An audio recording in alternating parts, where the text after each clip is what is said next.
This morning I'd like to discuss the lunar Martian resource utilization. I want you to excuse me.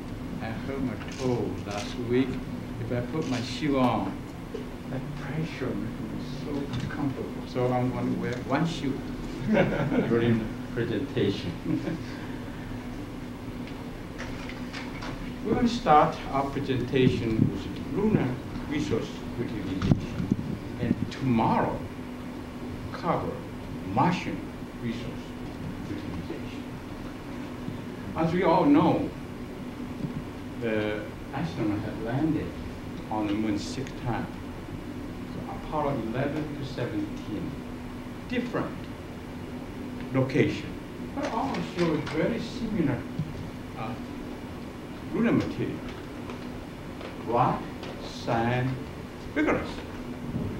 And those are the material we are looking at, how we can make use out of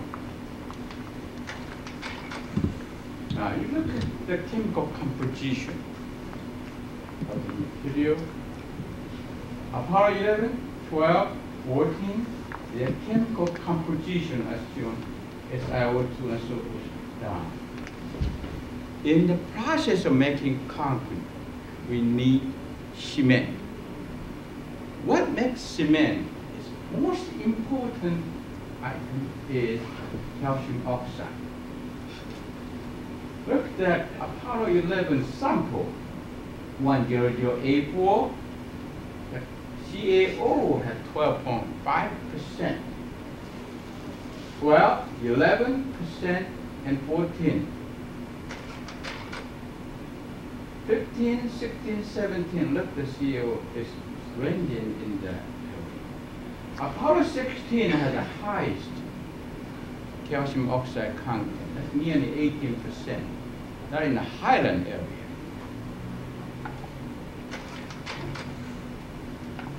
The glass content found in the soil are listed in here.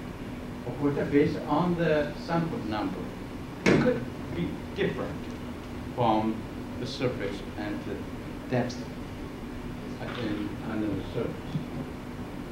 You see, the glass content is shown by percentage, weight percentage is shown that. If we take that and flip that, Apollo 15 has glass content nearly 90%. Apollo 17 soil at 92.3%. That's located at the shorter craters in the rim area. That is where the sample was taken from. What is a glass? If we talk about material, in a solid, we have glass and crystal. Their difference is like this. Glass, if you look at a very large scale magnification in the electron microscope, look like a cheese. When the substance heats up to high temperature and you let it cool down slowly, during this process, the atom in the substance will have sufficient amount of time to arrange themselves in a very neat array.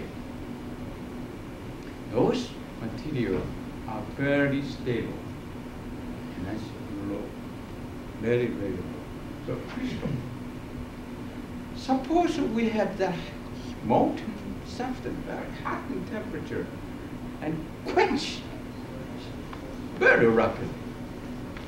That atom won't have time to arrange themselves in a neat array. Instead, it's random. It's static. When the material consists of atoms in random form, entropy is very high, which means energy level is very, very high. If you take that glassy substance, amorphous substance, and grind it to a very, very fine particle, and mix with water. Water is a dipole substance, carries some salt. Cause those atoms to rearrange themselves into a neat array like a crystal. The rearrangement of atoms called chemical reaction. Chemical reaction involves water called hydration. When cement mixes with water, it causes hydration. Hydration that causes the cement paste harder, which bind this aggregate together to form rock-like material, which is called concrete. And concrete has been used all world since the long history ago, Roman time. And I think this concept can be used in our future space exploration. The glass not only found in the soil, it also found on the surface of the rock. This rock is an ostracite rock. From the geologist's estimate, this rock must be tumbling down from the high point to the low point during the early stage of the formation of the moon, on which surface temperature is very, very high. And the surface of this rock must be exceeding 2,000 degrees Fahrenheit. Also, then it drops into a valley, which is shallow. Temperature is extremely cold, so it's quenched. As a result, you see the dark layer, which is about 1 centimeter thick. The length of this rock is 12 centimeters. The diameter is about 10 centimeters. Those dark substances is glass material. Now, what is the andesite? It's considered calcium oxide, nearly 20%. And that is a very promising material. We are studying how we can make cement out from lunar materials such as andesite rock. And this is a solid which had calcium oxide content almost 12 to 14%, much lower. But yet can be considered, can be a potential raw material for making cement. So let's talk about cement. How do we make cement? I think with this as a background, then we can much easier to understand how we use lunar material to make cement. In our practical way of making cement, we get raw material from limestone. Limestone has CaCO3, which if you heat it up, CaCO2 will decompose it from CaO and CO2. CO2 escape. This process of calcination.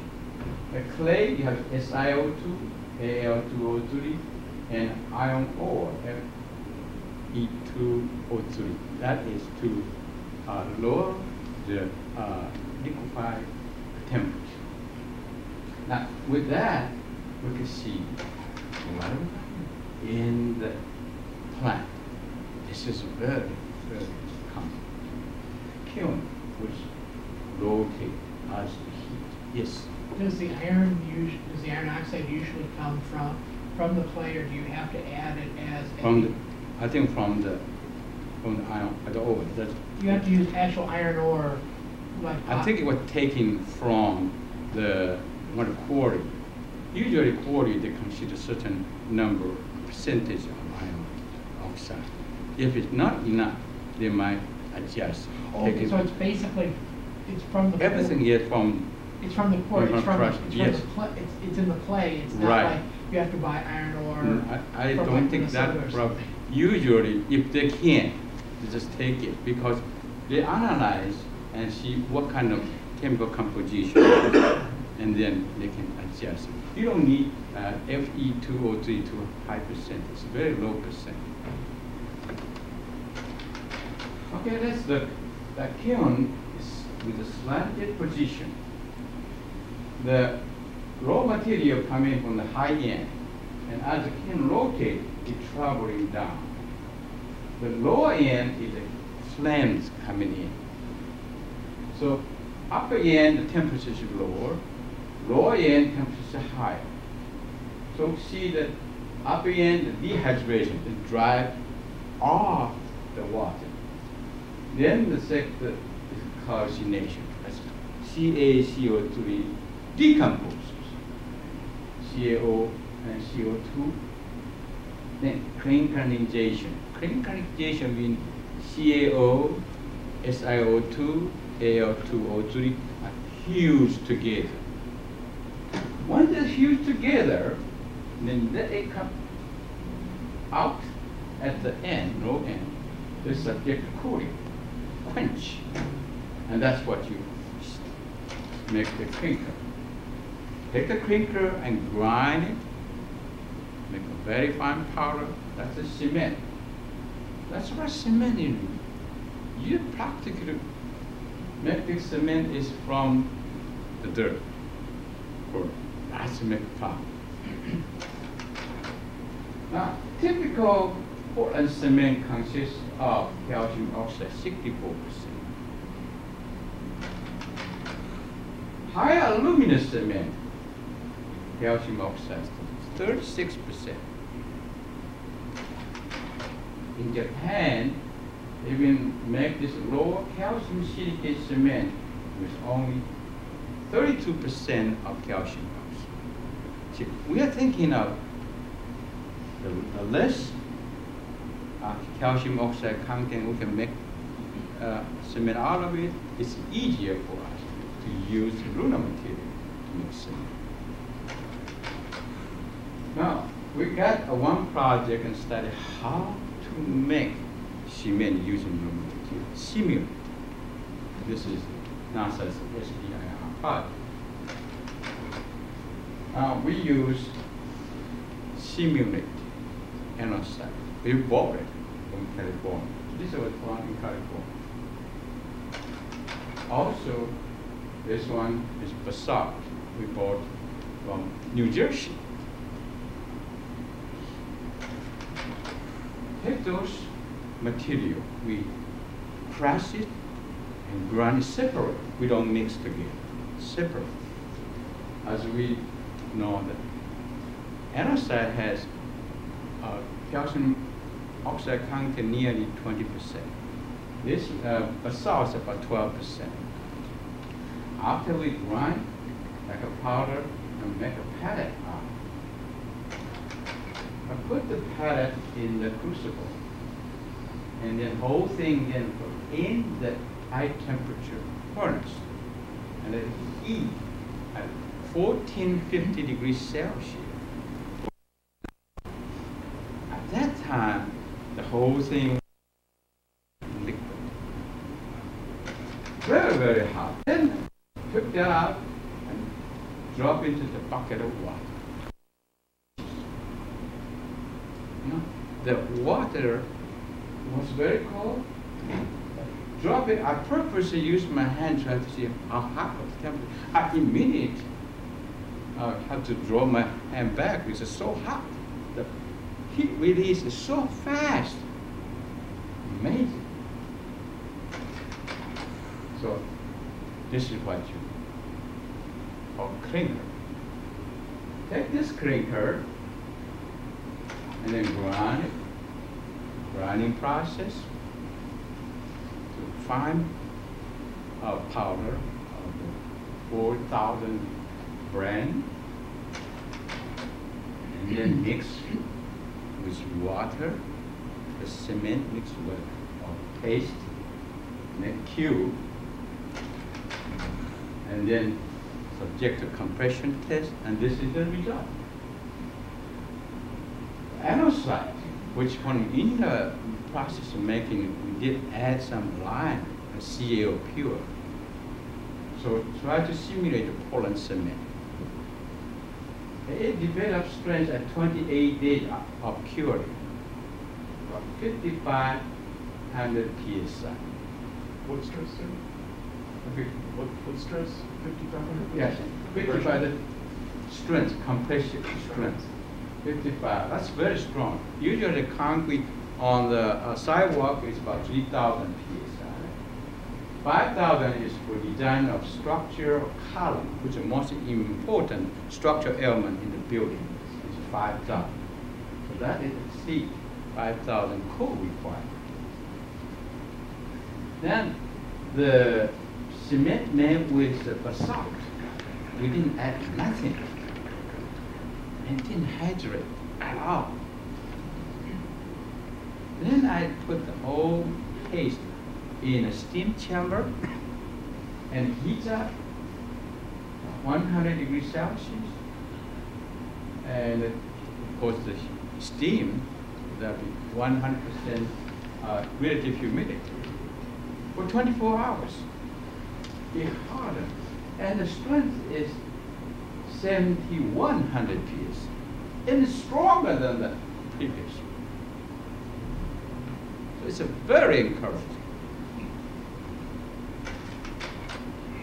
So then, later, well, before this project, I did got 40 grams of lunar soil, actual lunar soil, collected during Apollo 16 mission from NASA. It was hard to get that. I went through a lot of procedure. At a certain time, I was about to give up.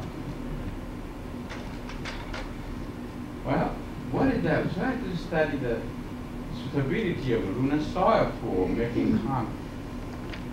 Is it?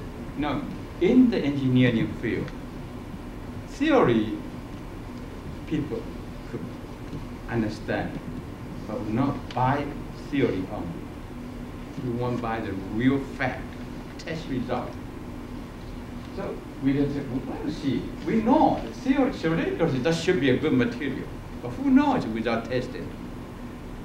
Second, physical property of lunar concrete. Once we make the concrete, what is its characteristic?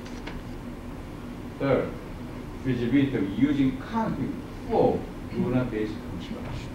That's what NASA is really interested in future, to build lunar post or Martian post. I was at the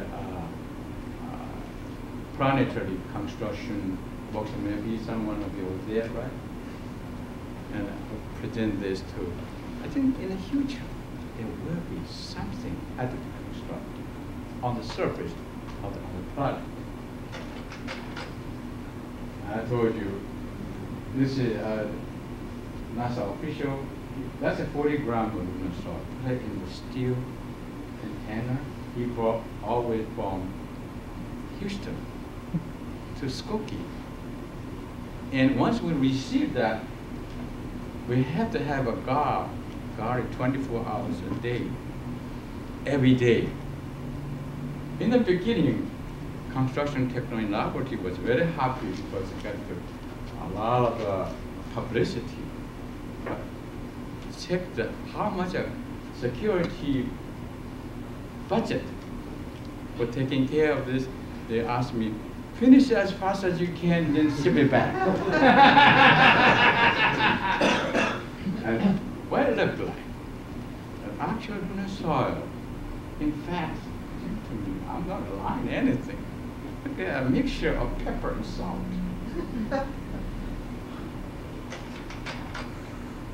Now, the physical property of lunar soil, if bulk density is 1.66 grams per cubic centimeter, porosity, they're very high, 45%. The cohesion strength, when soil, the shear strength, how much you can take the force, is 0.1 to 1 kilonewton per square meter, which is not high, also much higher than that on look under the microscope. See what it looks like.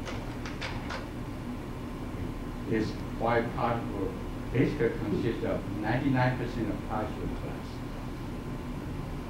Dark gray to black particle is about 60 to 75% of particle.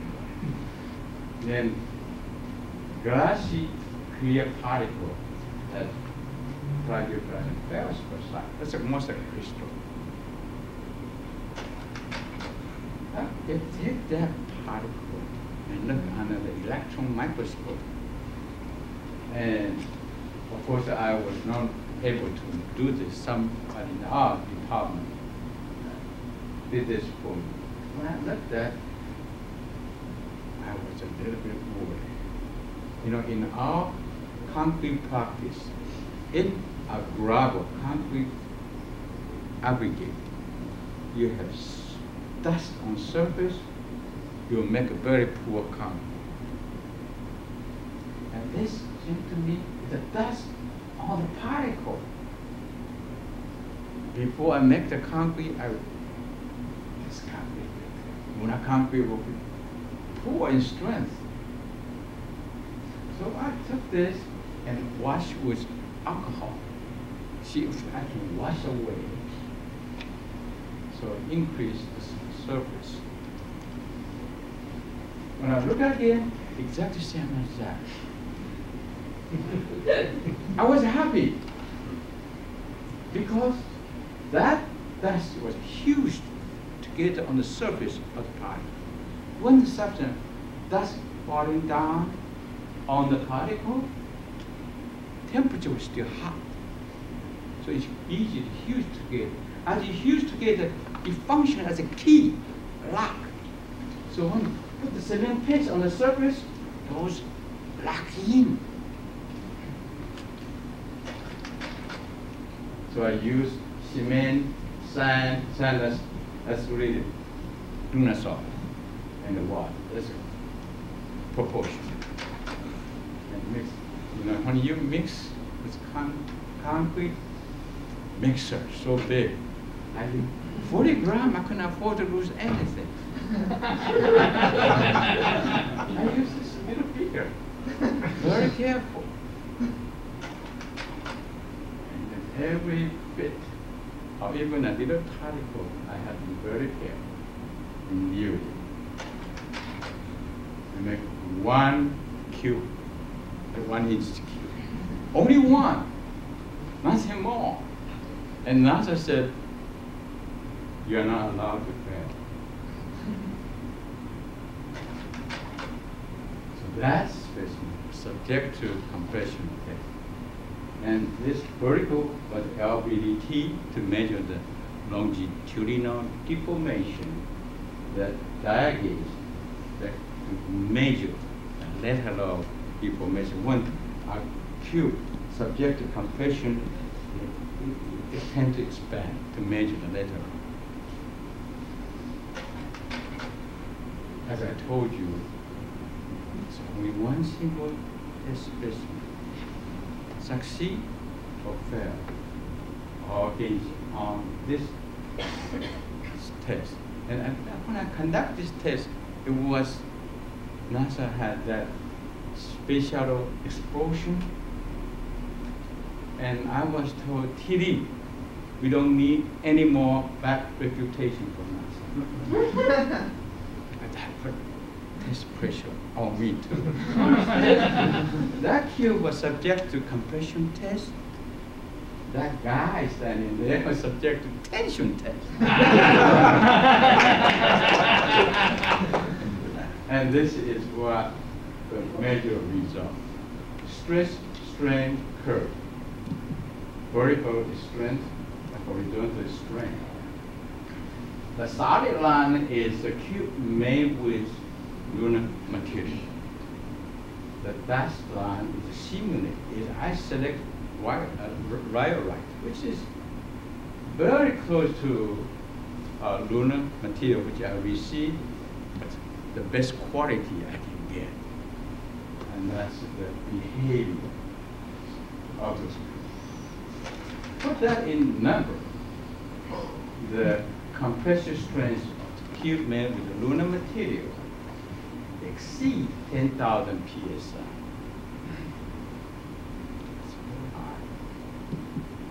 As I mentioned, column strength in design is 5,000 ohm. Then the simulant material is 7,900, almost 8,000.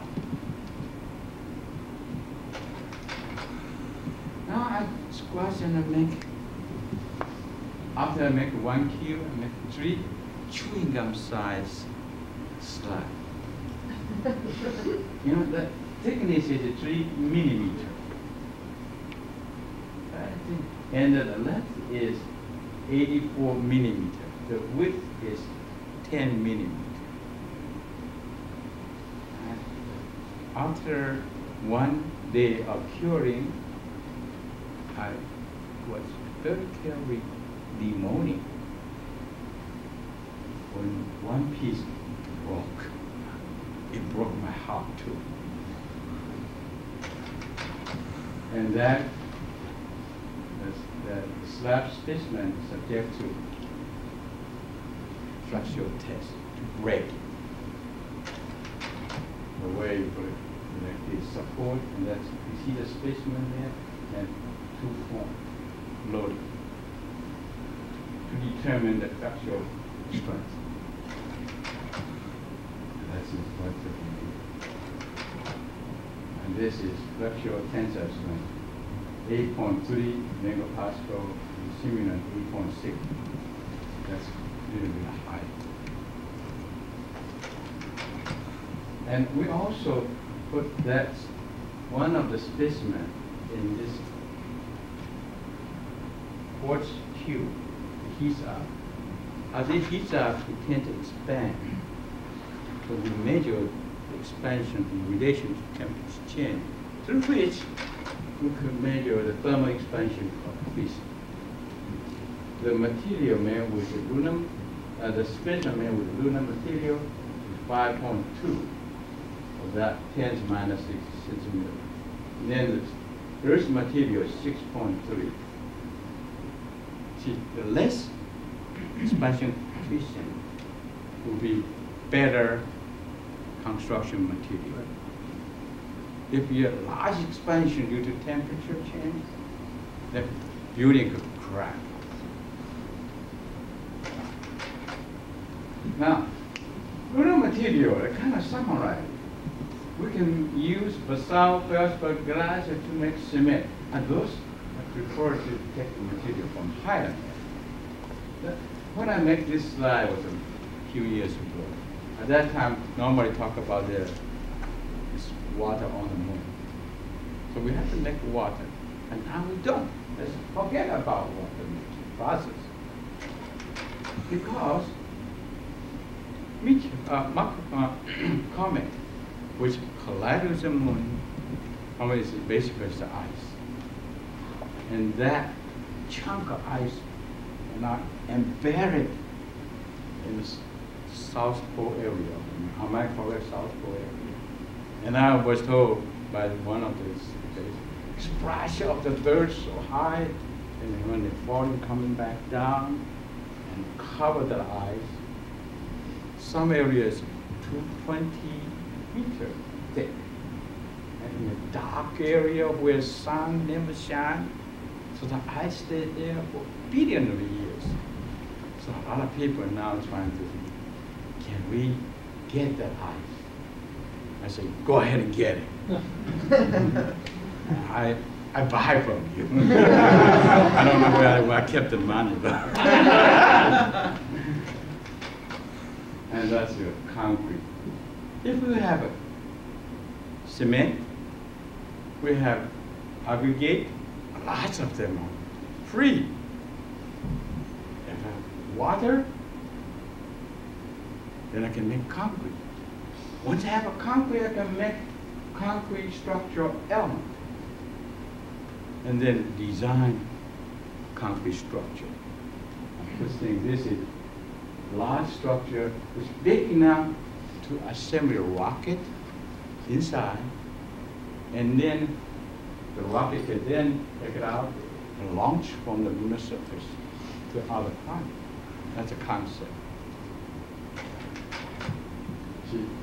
See, in the building, in the structure, you have to have pressure, 14.7. That's air pressure. So concrete alone will not take that. But you could use a tender, either steel tender, which is during the process of making oxygen from the ilmenite, you have a lot of iron. And then the force could transform. The air pressure could act on this curved panel. Then concrete can take compression. It's very weak in resist tension. So first on this element becomes compression then. Then the force transmits to this column area, and the column then attaches this tender, so keep balance. So it can be done. Yes? How much water is there in concrete, rough ranges? Okay, the water cement ratio, what we generally use. In practice, it's about 0.5, 0.6 in that range. That's the wet mix procedure. But tomorrow, I will discuss new method of dry mix, steam injection concrete. We use very little water.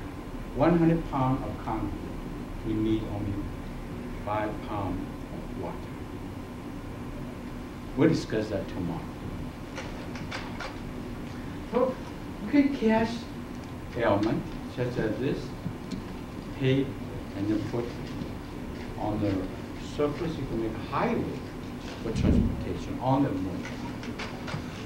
So I'd like to see, I think people are begin to kind of share this idea. Once our technology already put man on the moon, we can use moon as a stepping stone to reach our planet. And the moon, I think it's very faithful. The moon has never changed our face wherever the Earth moved. Always. So I think it's a beautiful setup, and we could take this kind of advantage to extend our civilization from Earth to other planet through the moon. I think we can do it. Let's work that together. Thank you.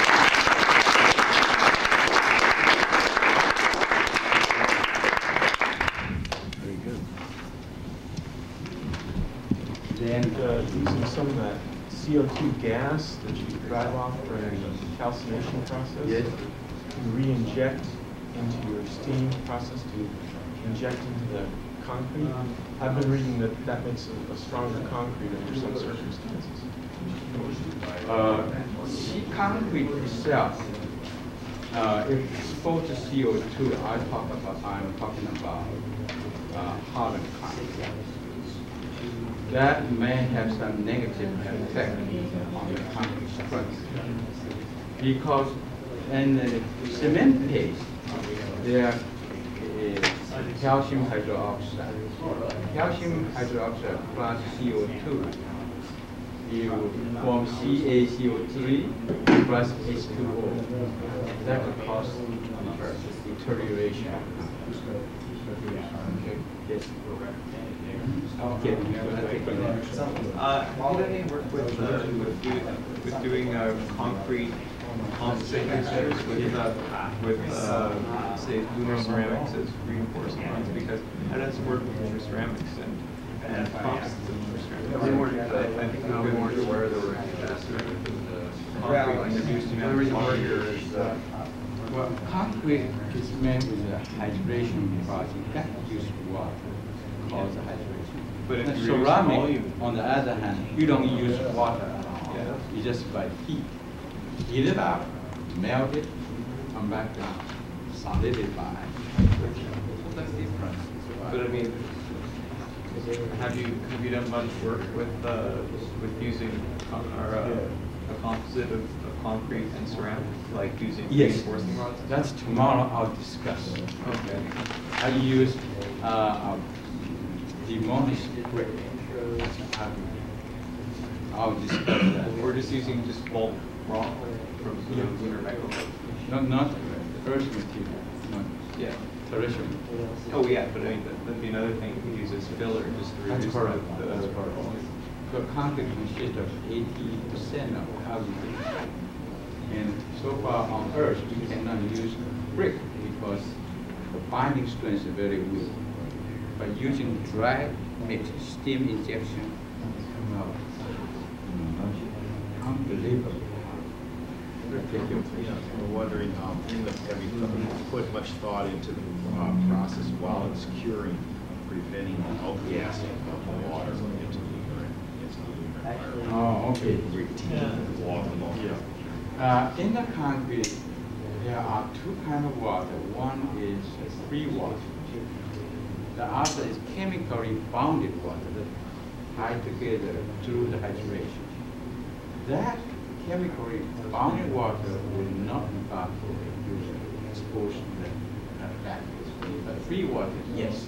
So the free water is excess Yes. water with it, so you just steam process. That's right. Amount of That's excess. correct. But the evaporation of the free water does not affect the concrete structure. I think this What's the biggest obstacle to making concrete on the move now? Is it the lack of water or the necessary equipment that would have to be there? What is the hardest part?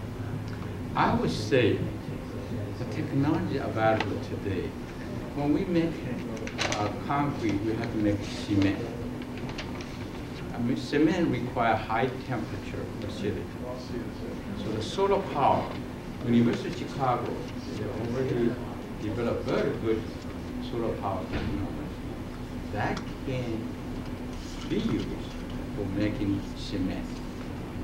My guess is the most difficult thing for making concrete on the moon is how to get the ice out from the pit. That's what I think is. How to get the ice out of Ice from the South Pole where Air Force has found ice underneath. The problem is at the poles, the ice is only 3 to 10 times more concentrated than the hydrogen is everywhere else in the implanted in the solar wind. So there are hardly orders at the pole. And that's Still gotta get the the ice is technology. at the bottom of the crater, and I listened to one from the bottom of the crater to the top, the rim of the crater is about 10 kilometers or more. How to take that out? Can we use the Pesar concept? Shoot, there, grab it. I don't know. Where is that? He's gone. So you'd have to retrieve the ice from the crater, take it to, transport it somehow, take it somewhere Well, useful we could either, my thinking is, this is too cold to go down there. Because I cannot get any sunlight. So I might have to take the ice, bring up to the rim of the crater, where the sun can shine on. Then I can start to use it. I need solar power. That's the only place to find it on the moon. Is it the South Pole, the ice? Yeah. South Pole, That's- North Pole too. South and North Pole. There's hydrogen all over the moon, implanted from the solar wind in 10 or a part, like a part per thousand, in that sort of order of magnitude. And at the poles, it's concentrated by a factor of 3 to 10. I think I'm Thank you. Mixed in with too much free time. Yes. Question. Aside from the steam curing process, how many other steps of the process require a pressurized space? The step in the process for making cement or making Right, making cement. Because I'm wondering, the less pressurized space that you have to form before making your cement manufacturing plant, the better. Oh, okay. But cement manufacturing, which I'm still thinking, the glass substance may not require too complicated steps. allowed. They could just grind. My guess is the vacuum is the best place to store it. And vacuum environment on the moon, since the formation of those glass material up to today, it's always in the vacuum. If I can take that and grind it, it could be cement. The next thing is how to make that. Cement can be made is without a high temperature. Then the mix the regular convention procedure, wet mix, which we use on the earth, will not be suitable. And that's what I talk about dry mix. Mix things dry, cement and dry, and put into a form, shielded form, into which inject steam. And this test was carried out successfully. And that is, I will discuss tomorrow. Yeah. Maybe you could raise the same question. I'll take this last question because people are probably hungry. There was some work in Europe on fiberglass reinforced concrete. Unfortunately, basically became known when the water sucked in and stadiums fell down. But apparently, glass reinforced concrete can be a lot stronger than regular concrete. Yes. And I was just wondering if you would comment on how much stronger and how fiberglass reinforced concrete could do in tension and things like that. About 1 to 3% of the glass used could increase the tensile strength of concrete 16%. And the tensile strength is generally about 10% of compressive strength of concrete. Let's say 5,000 psi to 10,500 psi. Then you increase 16%. That's a 550, 80, 580. So go up to 10,000 psi tensile strength. No. I misunderstood. 580 psi. Yeah. From 500 to 580. Oh, okay. It gives it about a 20% boost. About 16%. Test results show that. Okay, well, maybe we will discuss tomorrow again. Thank you for your listening. And thank you for your patience looking at where one shoe.